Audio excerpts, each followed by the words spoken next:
Bonjour et bienvenue sur ce débat du 12-15.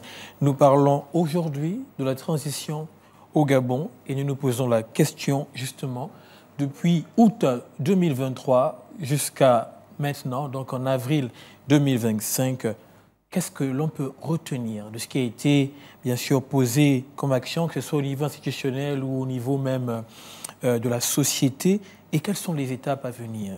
Pour en discuter, pour en débattre, je reçois sur ce plateau le docteur Ebang Ella. Vous êtes maître assistant CAMES en philosophie politique. Bonjour. Exactement. Bonjour, M. Lima. Avec vous, sur ce plateau, nous avons M. Félicien Evung. Vous êtes analyste politique. Bonjour à vous. Bonjour. Très bien. Docteur Ebang, est-ce que la transition est finie, concrètement? Normalement, avec des éléments de langage que l'on peut extraire des différents discours relatifs à la transition et au déroulement tel qu'il s'est opéré, la transition est normalement censée se boucler avec l'organisation de l'élection présidentielle du 12 avril 2025. Et pourtant, on parle de restauration des institutions, mais on sait que le président n'est que on va dire, la plus symbolique de celle qui a été restaurée, mais l'Assemblée est toujours, elle est toujours de transition, le Sénat est toujours de transition, et même la Cour constitutionnelle. Alors, quand est-ce qu'on pourra sortir totalement de toutes ces institutions, on va dire, de transit? Alors, la restauration est un concept un peu fourre-tout, un peu polysémique. Ce que je suggère pour ma part, c'est de ne pas envisager la restauration sous un angle qui en fait quelque chose qui doit se faire de manière subite, de manière définitive. Je pense plutôt que la restauration des institutions est continuellement progressive. Le président de la République a dit lors de son discours il y a encore quelques jours devant les agents de la présidence de la République que des magistrats seront bientôt convoqués pour procéder à l'élaboration et à la rédaction des nouveaux textes afin de faire en sorte que ce qui n'a pas été finalisé puisse l'être dans les jours qui vont suivre. D'accord. Monsieur Evung, quelle est votre appréciation par rapport justement au fait de savoir si la transition est effectivement terminée ou pas?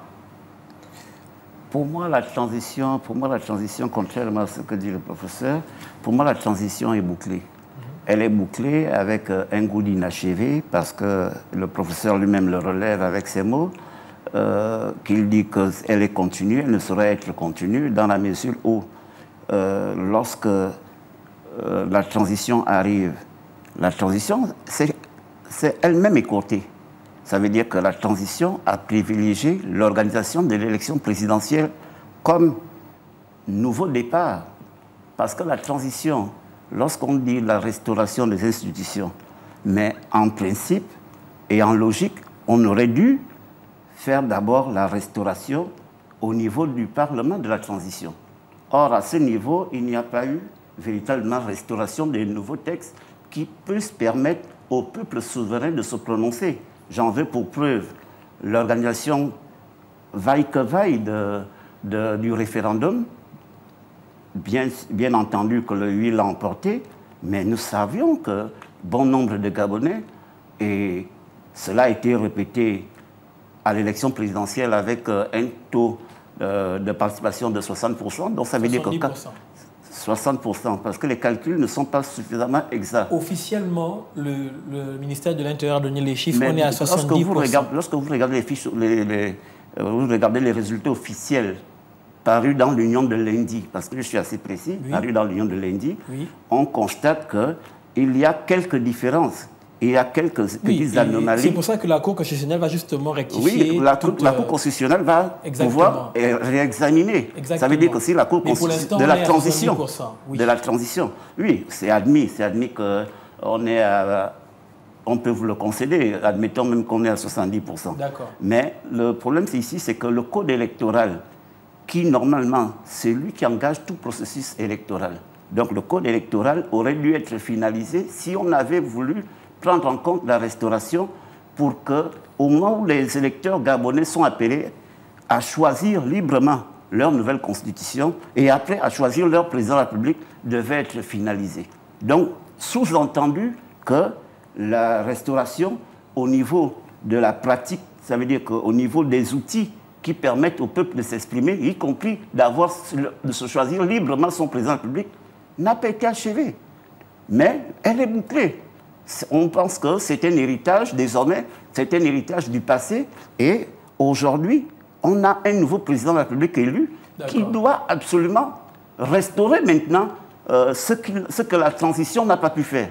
Mais elle n'a aucun lien, il n'y a aucun lien entre la transition qui s'est passée et le nouveau régime qui se met en place. Parce que le nouveau régime, c'est une nouvelle république et qui va avoir ses règles, mais on hérite provisoirement de ce qui était. Docteur Ebong, monsieur, et vous me dites qu'il n'y a aucun lien entre les deux, mais pourtant on parle de 1006 textes qui vont devoir être adaptés en partant donc de ce qui existait, en allant vers ce que le président a déclaré qu'est la 5e République. Est-ce qu'il n'y a pas une forme de continuité?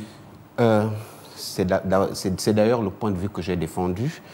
Je ne veux pas balayer l'objection de mon copanéliste. Je suis respectueux de la dialectique, mais j'observe plutôt qu'il ne m'a pas bien compris. En fait, nous disons exactement la même chose. En croyant me contredire, il ne fait que dire ce que j'ai dit. Ce que je dis, c'est que la transition s'est bouclée avec l'élection présidentielle du 12 avril 2025. Cependant, je répondais à la question de la restauration des institutions quand je dis qu'il n'y a pas de restauration définitive, complètement bouclée. Elle est plutôt continuelle. Et vous faites bien de le rappeler, le président de la République est revenu là-dessus, que des textes vont être réadaptés, réajustés pour permettre justement que ce qui n'a pas pu être peaufiné le soit à la longue. D'accord. Mais la 5e République, il faut avouer que jusqu'à présent, beaucoup de gens se posent la question entre les débats à l'université, entre les politologues et les constitutionnalistes qui disent que nous ne sommes pas à la 5e, certains disent la 7e, d'autres disent la 3e. Qu'est-ce que les Gabonais doivent retenir par rapport justement aux challenges qui viennent maintenant et à ce qui reste à faire par rapport à la transition? Alors, j'avoue moi aussi que ce concept-là fait couler beaucoup de salive. Et d'encre. Simplement parce que, du point de vue de sa définition, les choses ne sont pas si aisées. Mais moi, ce que je suggère, c'est d'envisager la 5e République pour la saisir du point de vue de son entendement, pas en procédant par définition, parce que cela ouvrirait la voie à une polémique interminable, mais en revisitant les procédures du point de vue de l'histoire telles qu'elles ont été opérées pour aboutir à la situation actuelle. Alors, ce qui se passe, c'est que la 5e République ne jaillit jamais ex nihilo. Il y a un préalable, il y a un processus en amont qui la féconde. Et ce processus en amont s'inaugure toujours par une crise politique, une crise républicaine. Et cette crise est parfois d'ordre économique, surtout d'ordre politique et quelquefois d'ordre militaire. Et il arrive une situation parfois de statu quo, de blocage, devant laquelle les dirigeants se retrouvent dans l'impasse et sont obligés de se prêter à la volonté du peuple. Quelle est la volonté du peuple? C'est cet appel qui est formulé sous la forme des pétitions pour demander, par exemple, à la transition politique dans le pays. C'est cet appel formulé quelquefois également par des militaires eux-mêmes. Par exemple, dans le cas de la France était engluée dans la crise algérienne et la crise en Indochine. Et dans cette situation de difficulté, ce sont des militaires présents en Algérie et des citoyens français en France qui ont demandé à l'ancien président, M. René de Coty, président de la 4e République, de rappeler le général de Gaulle, le libérateur de la France pendant la Seconde Guerre mondiale. Donc la 5e République procède au deuxième niveau de cet appel du peuple. Et on l'a vu au Gabon, à la période préélectorale de 2016 et même de 2023, il y a des citoyens qui se sont levés, qui ont organisé la signature des pétitions pour demander, pour appeler la transition politique au Gabon. D'accord. Et par la suite, ça donne lieu à quoi? Ça donne lieu à l'arrivée au pouvoir d'un libérateur, d'un grand homme, un grand homme qui apporte la libération à son peuple et qui procède à la réforme institutionnelle, à la réforme constitutionnelle, à l'organisation du référendum. Donc, la Ve République jaillit d'abord de ces 3 éléments que j'ai indiqués et il y a ensuite l'élément central et capital qu'est la réforme constitutionnelle. Donc, lorsqu'on parle de Ve République, ça peut supposer plusieurs choses à l'intérieur, mais l'élément central, c'est la réforme constitutionnelle. On présuppose qu'en amont, il y a déjà eu des réformes constitutionnelles. Et ensuite, celle que nous venons d'opérer est peut-être celle qui intervient en 5e position. D'accord. Monsieur, oui, allez-y. Je voudrais réagir, c'est parce que le professeur...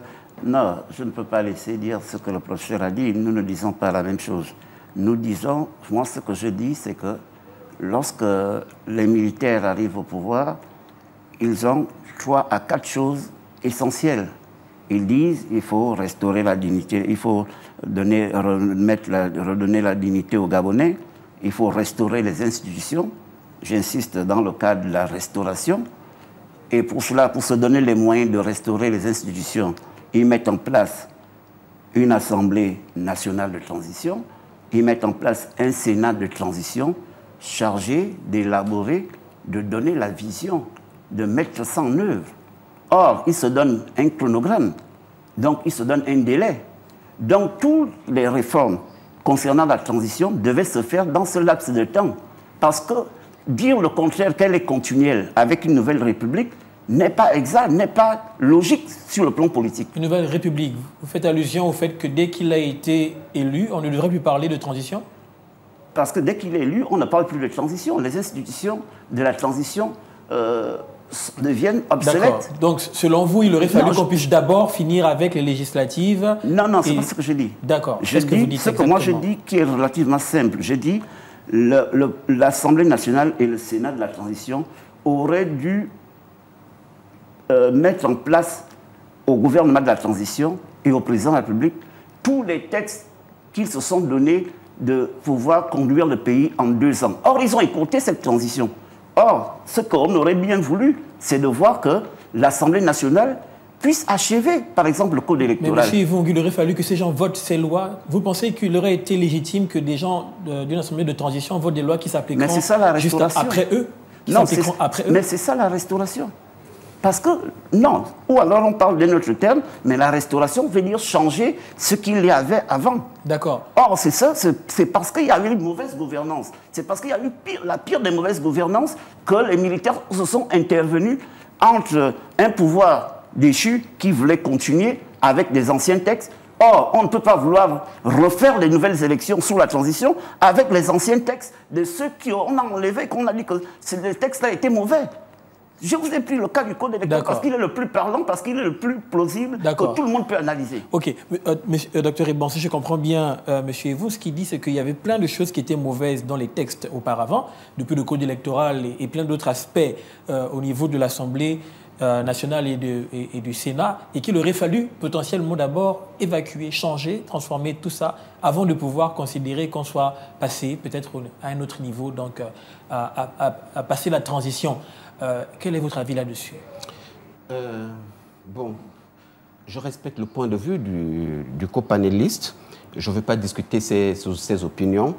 Moi, ce que je pense, c'est que en termes de nettoyage, il y a eu un travail sérieux qui a été abattu. Vous pouvez rappeler aux Gabonais peut-être il y a eu un travail.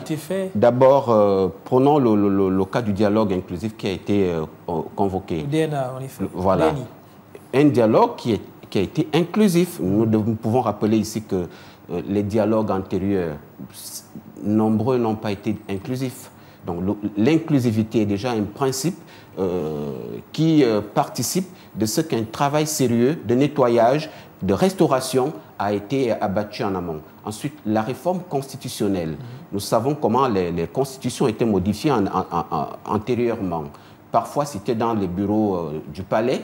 Or, cette fois-ci, c'est le peuple lui-même qui a été convoqué et à ce niveau également, le travail a été non seulement inclusif, mais démocratique. Donc, il n'y a pas eu de réforme arbitraire. Ensuite, il y a eu la convocation du référendum. Le texte de la Constitution même a fait l'objet d'un vote à l'Assemblée nationale et il y a eu un comité constitutionnel qui a été commis à cet effet.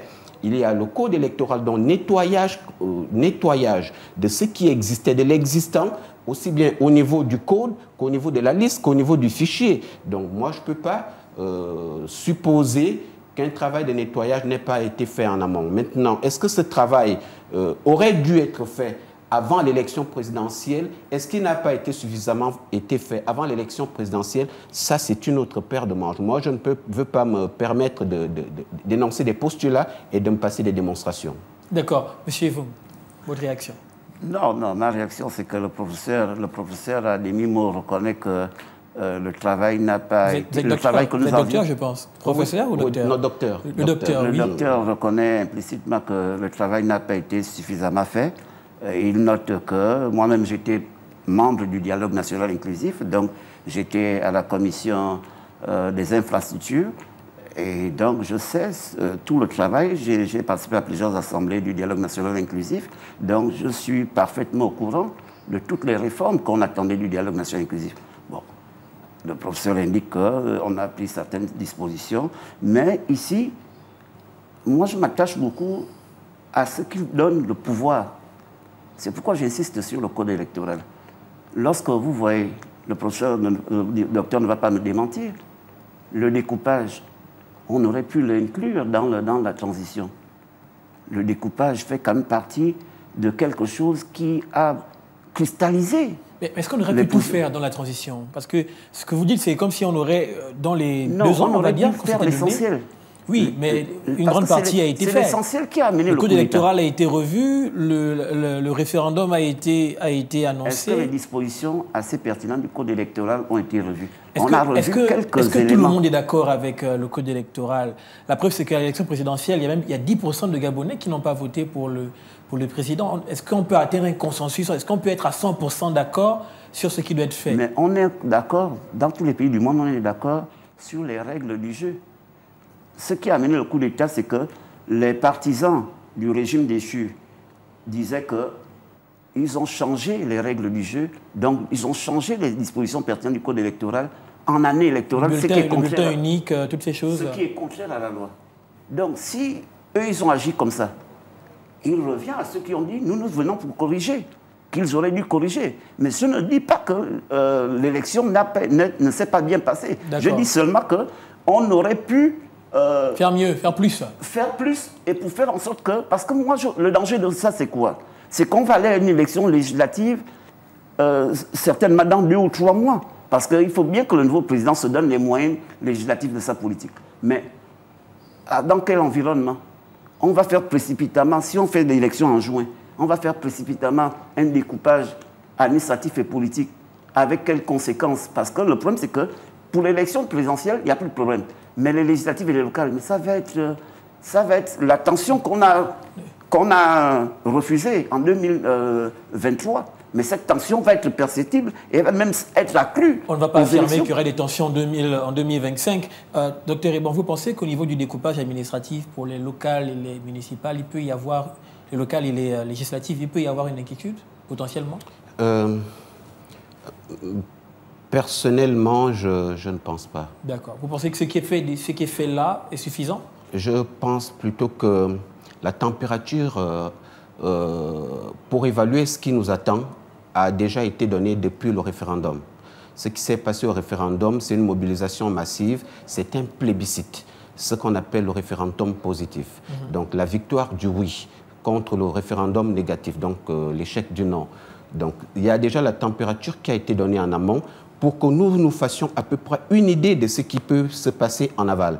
Et à mi-chemin, on a observé le climat du déroulement des élections présidentielles du 12 avril 2025 qui a majoritairement été salué par l'ensemble des missions d'observation. Et à ce niveau-là également, je pense qu'à partir de ces éléments-là, on peut avoir une conscience tranquille, le cœur tranquille, et de se dire que rien de grave du point de vue de ce qu'on peut appeler des tensions ne surviendra au moment des législatives et des sénatoriales. Ce que je veux surtout dire, c'est que nous entendons parler, j'observe que nous parlons au conditionnel. On aurait pu faire, mais moi j'ai envie de dire que l'œuvre humaine n'est pas parfaite, la perfection n'est pas de ce monde. Tout est processuel, tout est toujours à inscrire sur le plan de l'avancement. On avance progressivement, du progrès. Nous parlons, le concept phare aujourd'hui, c'est l'essor vers la félicité. On ne peut pas tout régler d'emblée, du coup, d'une manière subite. Le président de la République a deux expressions que j'aime bien. J'ai une longueur d'avance sur vous, je sais ce que je fais, je sais où je vais. Je pense que la meilleure des choses, c'est de lui accorder le bénéfice du doute et d'attendre. Il a promis qu'après l'élection présidentielle, on procédera au redécoupage électoral et à un certain nombre d'autres choses. On attend et on juge le maçon au pied du mur. Attendu que, du point de vue de ce que nous avons déjà observé jusque-là, nous ne pouvons pas nous permettre de penser qu'il y a déjà un échec. D'accord. Monsieur Yvon, il nous reste 5 minutes environ pour cette émission. Là, on a abordé l'aspect structurel, donc au niveau des institutions. Mais si on va sur le pan, on va dire, de la société, c'est-à-dire nous avons une transition qui vient de s'achever, on va dire, qui vient de s'achever.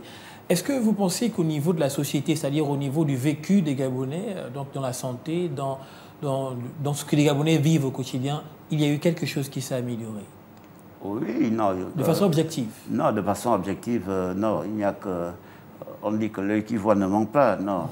En 19 mois, la transition a fait beaucoup dans le social, a fait beaucoup...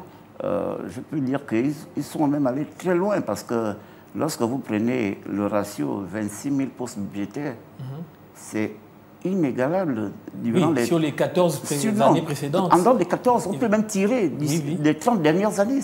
C'est inégalable. C'est-à-dire que moi qui vois un peu ça de très près, c'est inégalable. Près de 1000 taxis, ça fait... Non, il y a des points positifs. Ça veut dire qu'on voit les chantiers, on voit la volonté. Mais à côté de tout cela est bon. Mais il est toujours bon d'asseoir une société de manière durable. Et je continue à le penser, pour asseoir une société de manière durable, il est bon que les fondamentaux soient renforcés. Quels fondamentaux? Les fondamentaux, l'un des fondamentaux que je vous ai dit, moi je suis particulièrement assez regardant sur tout ce qui a trait à l'appel du peuple durant les élections. Parce que le professeur dit que... Vous parlez du Parlement? Vous parlez de la partie législative? Oui, la partie législative et la partie des sénateurs, des locales. Pourquoi? Parce que pour le président, ça s'est bien passé. Et ça s'est très bien passé. Maintenant, ce qu'il faut craindre, c'est que nous arrivions à des manipulations. Et il a dit tout à l'heure, le docteur a dit tout à l'heure que en parlant de l'Algérie, tout ça et de la France, vous voyez, il ne faut pas que nous arrivons à des situations où ça va amener des situations de blocage ou des situations de tension. Donc, il faut avoir une vision pour prévenir ces choses-là. Donc, c'est pourquoi moi, sur ce plateau, je suis là en précurseur de dire attention, faisons doucement et ne versons pas dans la future manipulation. Essayons de faire en sorte que le choix, parce que là, j'ai lu la... Vous pensez que la tension est toujours palpable au point que pour des législatives, on courait les mêmes risques qu'en 2023 en août pour la présidentielle? Laissons le temps au temps. Le professeur a dit que pour lui le concéder, apparemment, moi je vois, on n'a pas le même regard, moi je vois qu'il y a eu un minima au référendum, il y a eu une expression à 70% qui s'est manifestée parce que tout le monde était d'accord, toutes les forces étaient d'accord pour que le général soit président.